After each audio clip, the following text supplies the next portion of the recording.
Assalamualaikum warahmatullahi wabarakatuh. Pasti Anda sudah tahu bahwa beberapa bakteri dalam tubuh mampu mengakibatkan penyakit bagi manusia dan masalah kesehatan bagi manusia.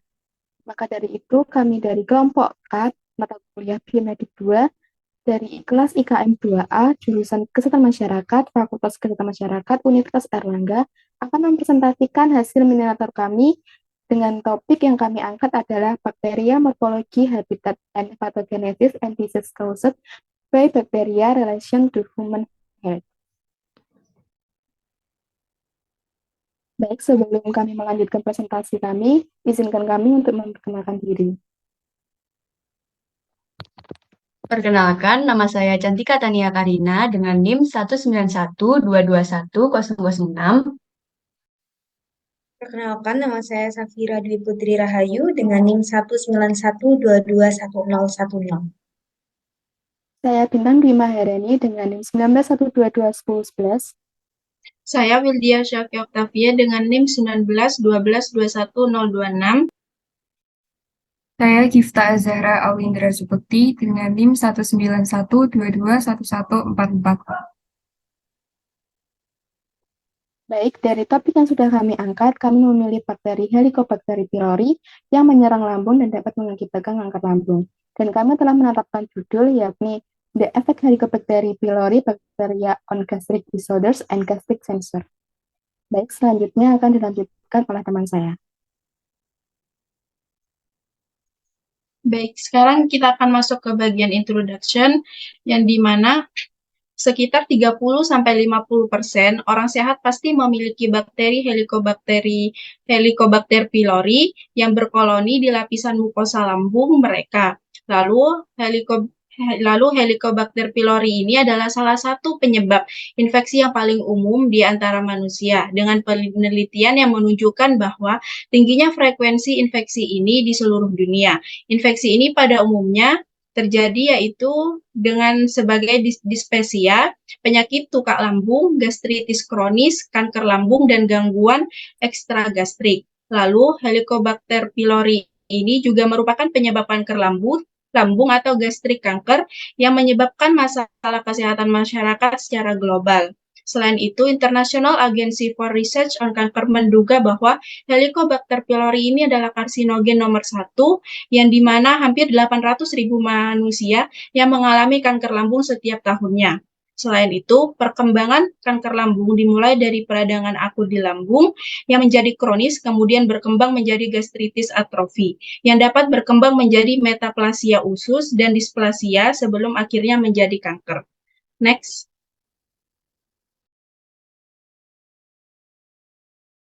Baik, saya akan menjelaskan bagian method atau metode. Penelitian yang penulis lakukan dengan menggunakan metode mini literatur review dengan 5 jurnal yang akan diekstrak dengan tabel mini literatur review dan diambil 3 jurnal untuk diteliti lebih lanjut. Pencarian artikel atau literatur menggunakan Google Scholar. Artikel pertama berjudul High Prevalence of Clarithromycin Resistant Helicobacter pylori in Turkish Children with Gastric Disorders, menggunakan desain penelitian cross-sectional study untuk mengevaluasi prevalensi resistensi clarithromycin pada populasi anak dengan gangguan lambung di Turki. Metode yang digunakan adalah pengambilan sampel biopsi lambung dan kultur bakteri untuk menentukan sensitivitas bakteri terhadap clarithromycin. Pada artikel kedua berjudul The Relationship of Gastric Microbiota and Helicobacter pylori Infection in Pediatric Population, menggunakan desain penelitian berupa spesimen biopsi mukosa lambung secara endoskopi.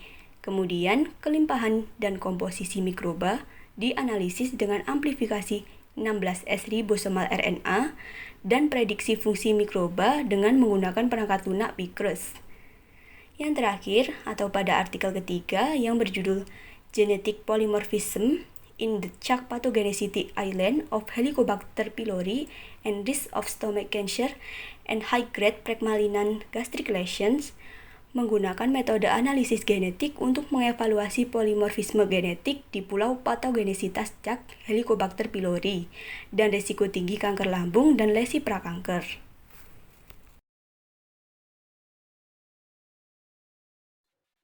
Baik, selanjutnya ada roadmap dari pengerjaan mini literatur review kami. Yang pertama ada bagaimana cara kami dalam mencari jurnal atau artikel, yaitu di step pertama kami bakal menentukan topik yang akan diangkat. Lalu di step kedua yaitu membuat pertanyaan sesuai dengan topik sebagai sumber untuk kata kunci. Lalu untuk step ketiga yaitu menentukan kata kunci dari pertanyaan tersebut untuk pencarian jurnal. Lalu pada step keempat, mulai mencari jurnal dengan kata kunci yang sudah didapat. Pencarian menggunakan search engine, yaitu pencarian dengan menyesuaikan kata kunci yang telah dimasukkan.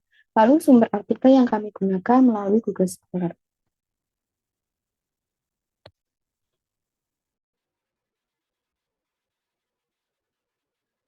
Baik, roadmap berikut ini merupakan langkah-langkah kita dalam melakukan review jurnal. Langkah pertama, kita mencari 5 jurnal internasional yang akan kita ekstraksi nantinya. Selanjutnya, kita ekstraksi. Lalu yang ketiga, kita memilih 3 jurnal untuk direview ke dalam beberapa poin, seperti nama peneliti, tahun jurnal, teknik analisis data, dan lain-lain. Lalu yang terakhir, kita membuat kesimpulan penelitian dari 3 jurnal tersebut yang terangkum pada artikel jurnal.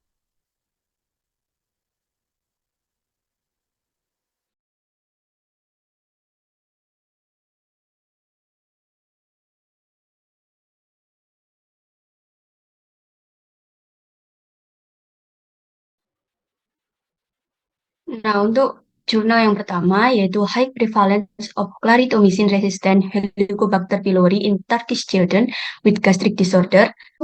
Penelitian ini dilakukan di Pusat Pediatrik Rumah Sakit Balkali Adana, Turki. Penelitian ini bertujuan untuk memeriksa tingkat prevalensi H. pylori dan resistensi terhadap clarithromycin pada pasien anak dengan menggunakan teknik PCR RFLP. Penelitian ini menunjukkan bahwa kejadian H. pylori secara signifikan berhubungan dengan penyakit lambung, terutama gastritis ringan, pangastritis, dan gastritis nodosa. Berdasarkan hasil RFLP PCR, resistensi clarithromycin bergantung pada usia. Penelitian ini memberikan kontribusi penting untuk memahami resistensi antibiotik pada H. pylori pada populasi anak dan dapat memberikan informasi yang berguna untuk pengembangan terapi infeksi H. pylori pada anak-anak. Selanjutnya, jurnal kedua yang berjudul The Relationship of Gastric Microbiota and Helicobacter pylori Infection in Pediatrics Population.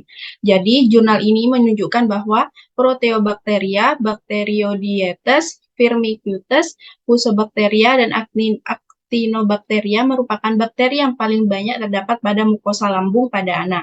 Penelitian ini bertujuan untuk mengkarakterisasi mikrobiota lambung pada anak yang berada dengan spesimen mukosa lambung yang secara jelas mencerminkan pengaruh mikrologi infeksi H. pylori pada lambung yang bertahan. Lalu, dari jurnal ini memberikan hasil bahwa adanya keterkaitan berupa perubahan signifikan yang terjadi pada mikrobiota lambung saat anak terinfeksi H. pylori, dan terapi eradikasi sangat membantu untuk mengembalikan mikrobiota lambung yang bergeser tersebut. Lalu fungsi mikrobiota lambung berubah sesuai dengan perubahan kelimpahan mikrobiota. Next.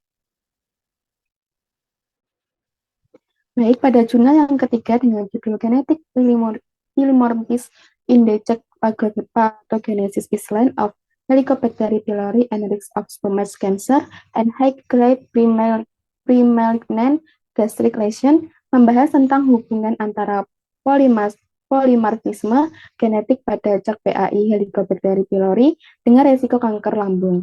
Dalam penelitian ini menunjukkan bahwa beberapa polimorfisme pada cak PAI Helicobacter pylori terkait sangat erat dengan peningkatan resiko kanker lambung. Hasil penelitian ini memberikan pemahaman yang lebih baik tentang peran Helicobacter pylori pada cak PAI dalam patogenesis kanker lambung dan membantu pengembangan strategi pencegahan dan pengobatan baru untuk penyakit ini.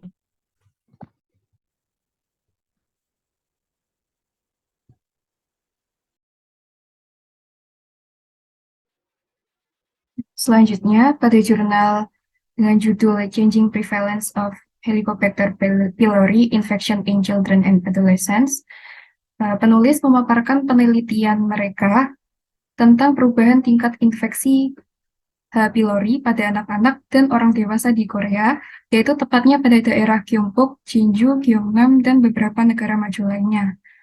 Peneliti mengukur penurunan prevalensi infeksi pada H. pylori pada anak usia 2-15 tahun dengan indikasi nyeri perut berulang dan status infeksi yang ditentukan dengan menggunakan Rapid Urease Test, RUTS, Commercial CLO Test. Para peneliti juga menguji hipotesis mereka dengan melakukan analisis imunoblot di antara anak-anak dan remaja tanpa gejala selama rentang usia 30 tahun di Gyeongnam Barat. Nah, hasil penelitian menunjukkan bahwa usia dan jenis kelamin tidak berhubungan yang serius dengan infeksi H. pylori pada anak-anak dan dewasa.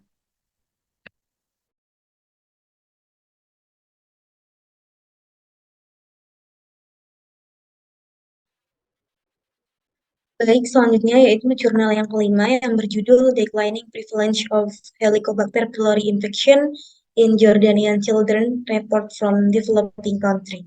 Jadi, dari jurnal ini, penelitian yang dilakukan di jurnal ini yaitu dilakukan di 2 rumah sakit dan di pusat-pusat komunitas, yaitu di klinik pediatrik di Rumah Sakit Universitas King Abdullah dan juga di Rumah Sakit Pendidikan Putri Rahma.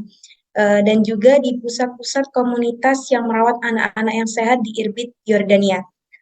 Variabel yang diteliti adalah pasien anak yang berusia 4-17 tahun, anak yang tidak sedang dalam pengobatan, anak dengan keluhan non-gastrointestinal, dan anak yang setuju untuk berpartisipasi dalam penelitian ini. Untuk menganalisis prevalensi infeksi H. pylori dilakukan dengan tes napas urea, yaitu urea pretest. Selanjutnya, hasil penelitian dari penelitian ini menemukan bahwa yang tinggal di daerah perkotaan memiliki tingkat infeksi H. pylori yang lebih tinggi dibandingkan dengan daerah non-perkotaan, yaitu sebanyak 79,2% versus 20,8%. Riwayat keluarga, kebersihan diri, dan menggunakan toilet sekolah, serta tidak mencuci tangan saat pulang sekolah, merupakan faktor resiko infeksi H. pylori ini. Next.